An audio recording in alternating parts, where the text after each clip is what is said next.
अरे, हमने देखा किस प्रकार से भगवान कृष्ण आकर के पांडवों को मिल करके गए और उन्हें सांत्वना दे करके गए, द्रौपदी को भी शांत करके गए। भगवान कृष्ण के द्वारका लौटने पर पांडवों ने भी काम्यक वन में अच्छे से अंदर एंट्री करने का निश्चय किया। काफी चलने के बाद में वे एक बहुत सुंदर कुंड के किनारे आए, एक बहुत सुंदर तालाब के किनारे आए जिसका नाम द्वैत वन था। ये तालाब बहुत बड़ा था और उसका जल बहुत शीतल था। बाजू में कई सारे सुंदर फूलों के, फलों के पेड़, वृक्ष, छोटे छोटे पौधे थे, हरी घास थी। पास ही में एक झरना बहता था। वहाँ पर बहुत सारे सुंदर तालाब में अलग अलग कमल के फूल खिले हुए थे, वाटर लिलीज खिले हुए थे। पास ही में अनेक प्रकार के पक्षियों की, हिरणों की इत्यादि की कलरव और आवाज सुनाई दे रहे थे। सूरज भी वहां पर घने जंगल में से जितना चाहिए उतना ही आ रहा था। ओवरऑल उन्हें वो वातावरण बहुत ही सुंदर, नयनरम्य और एकांतवास के लिए अच्छा लगा। अभी भी एकांत मतलब एकांत नहीं था, कई 100 ब्राह्मणों के साथ में थे ही, और वो सब सूर्य के द्वारा दिए गए अक्षय पात्र के ऊपर अपनी आजीविका कर रहे थे। युधिष्ठिर महाराज ने वहां पर अपने दिन गुजारने का निश्चय किया। सबने अपनी छोटी छोटी कुटियाएं बना ली, लेकिन उन कुटियाओं के बीच में भी पांडव ऐसे रह रहे थे जैसे काम्यक वन की और द्वैत वन की शोभा ही इतनी सुंदर थी। ऐसा लग रहा था जैसे कुटी में रहते हुए भी इंद्र की अमरावती को टक्कर दे रहे हो। सारे ऋषियों ने, खास करके धौम्य ने, उस जगह पर काफी सारे मंत्रोच्चारण करके उससे उस जगह को पवित्र किया। पांडव ऋग, साम, यजुर, अथर्व इत्यादि वेदों के मंत्रों को सुनते हुए अपने दिन बिताने लगे। वो दिन भर में अपने शस्त्र अस्त्रों का अभ्यास करते और दोपहर में, शाम को और रात में सोते समय इन सारे ऋषि मुनियों से वेद अध्ययन भी करते और शास्त्रों की गाथाओं को भी सुनते। इस तरीके से समय बीतता गया। बहुत समय के बाद में मार्कंडेय ऋषि का काम्यक वन में आगमन हुआ। मार्कंडेय ऋषि ये ब्रह्मा जी के प्रथम दिन से विराजमान है। वो तब से अब तक जी रहे हैं। मार्कंडेय ऋषि जैसे आए, उनका तपोबल, उनका शरीर ऐसा तेजस्वी और दैदीप्यमान, और ब्रह्मा जी के साथ में पैदा होते हुए भी उनका शरीर एकदम 16 साल के एक बच्चे के जैसे। तो मार्कंडेय ऋषि जब आए तो युधिष्ठिर महाराज ने और बाकी सब ने उनका चरण स्पर्श किए, चरण धोए, अपना पाद प्रक्षालन किया, उन्हें अच्छे से कंदमूल, फल इत्यादि जो कुछ भी हो सकता था दिया, उनसे वार्तालाप किया। मार्कंडेय ऋषि ने, क्योंकि वो ब्रह्मा जी के प्रथम दिन से रह रहे हैं, उन्होंने राम और लक्ष्मण को भी देखा हुआ है इसी प्रकार से वन में घूमते हुए। तो मार्कंडेय ऋषि प्रायः हंसने लगे। He had a smile on his face.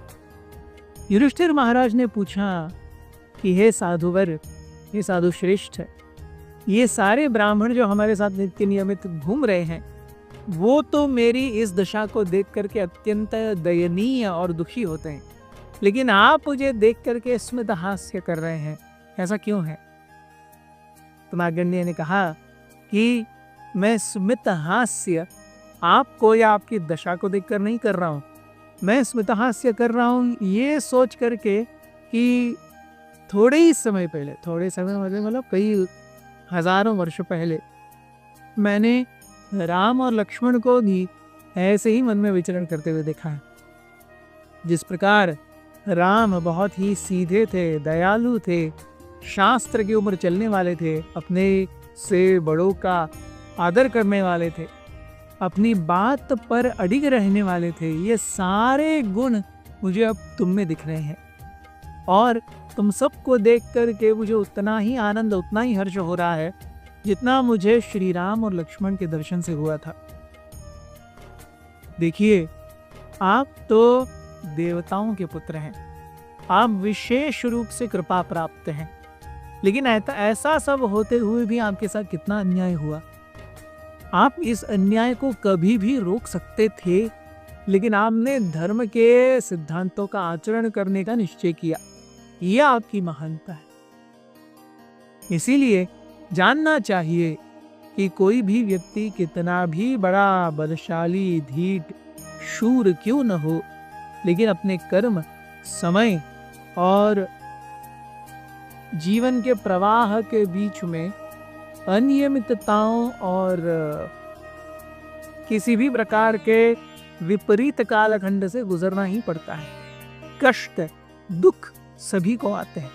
ऐसा नहीं है कि केवल बल है इसलिए इन सब से व्यक्ति चूक सकता है। यही हमारे जीवन से हम सीख सकते हैं।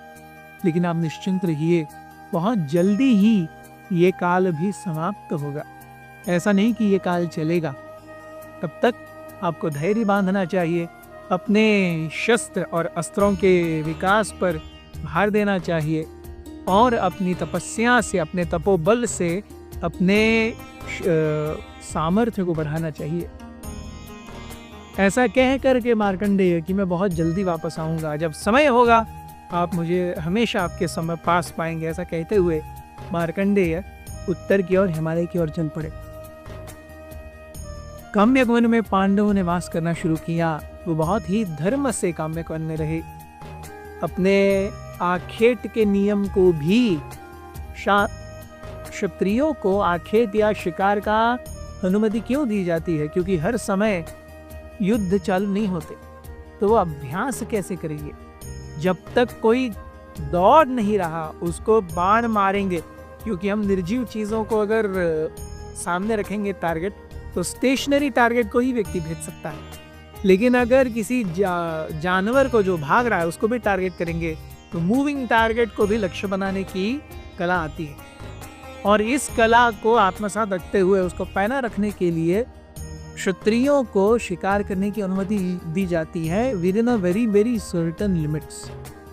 पांडवों ने उस लिमिट्स के अंदर ही अपने आखेट को शुरू रखा और काम्यकवन में जो ऋषि मुनि साधु संत रह रहे थे उनसे जंगली सूअरों, जंगली भैंसों और शेर, चीते इत्यादि वन्य पशुओं से, हिंस्र पशुओं से साधुओं की रक्षा की। इस प्रकार से उनका जीवन बहुत अच्छा बीत रहा था।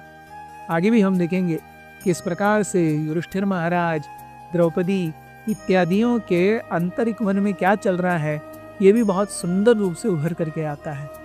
बने रहिए हमारे साथ। बहुत बहुत धन्यवाद। अथ श्री महाभारत कथा।